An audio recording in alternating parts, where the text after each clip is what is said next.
Noiz argitzen du egunak, eguzkia endaia atzetik azaltzen denean gorri eta borobil, edo hark bidalitako lehen argiak iluntasuna urratzen duenean.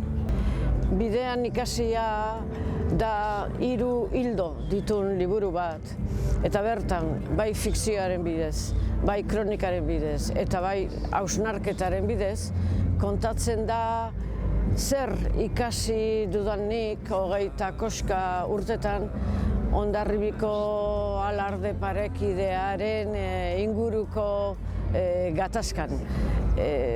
Zer ikasi dudanik gatazkei buruz, gatazka zehatz horretan, hori da kontatzen dudana. Honen bukaerak noiz du hasiera.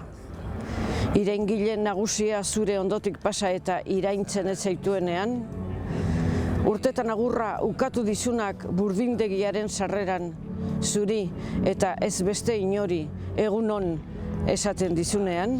2016 urtea izan da niretzat azken urtea desfilatzen.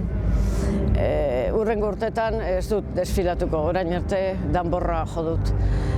Jo izan dut, guk partxea deitzen diogu, danbor mota bat.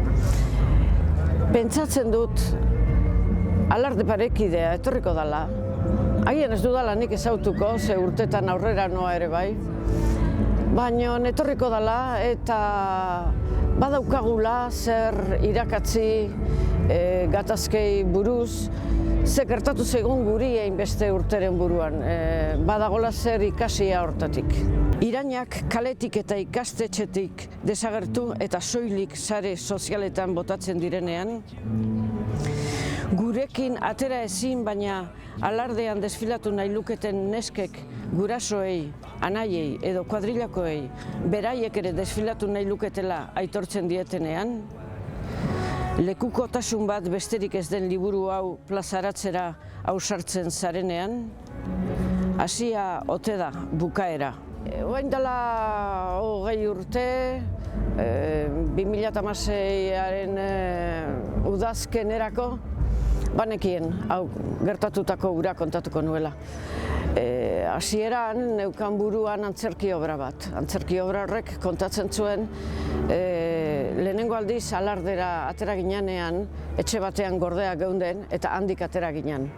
Orduan, antzerki lan horrek kontatuko zuen etxe hortan gertatu zana. Zer esan genuen, zer egin genuen, han gordeta geunden bitartean. Gero, hainbeste gauza gertatu da, hori pasata gero, kostaz zaidala denbora asko nola kontatu, eta zer kontatu, eta nori kontatu. Eta hori gabe ezin dezu idazten hasi, jakin behar duzu zer kontatu nahi duzun, eta hori arkitu dudanean, sentitu naiz kontatu nahi nuena kontatzeko gauza. Bizipenak literatura bilakatzea da sukalde prozeso handi bat. Batez ere kontuetan izan da ez dirala nere bizipen personalak. Eta pentsatu nuen modurik hoberena, eraginkorrena agian flash laburrak zirala. Badira folio bateko tekstoak, luzeenak agian izango ditu 3 edo 4, eta doaz txirikordatuak. Kronika, fikzioa eta hausnarketa. Modu hori arkitu nuenean, lanik handina zan, nola bilakatu likore bizipenen ardoa, ez da nola atera patjarra ardotik. Liburu honen oinarrian bizipen kolektibo bat dago, baina ez da lan kolektibo bat. Ez diet iritzia eskatu, ez diet baimena eskatu, ez dakit gustatuko zaien, pare batek edo irakurri du. Segurazko bakoitzak du bere buruan kontatua modu batean eta ez da modu horretan. Baina nik hasieratik nekin, esan, hau konta dezake kazetariak, nik kazetaria naiz. Hau konta dezake historigile batek, ni historian lizentziatua naiz. Baina azkenean erabaki nuen ez, hau idazle batek kontatuko zuela, eta idazlea kontatzen du.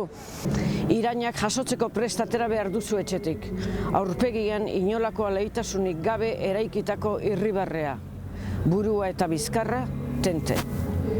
Soinketako irakasleak irakatzi zidan hori, esaten du, min egin nahi dizuenarentzat ez dagoela zu irribarrez eta tente ikustea baino gauza okerragorik.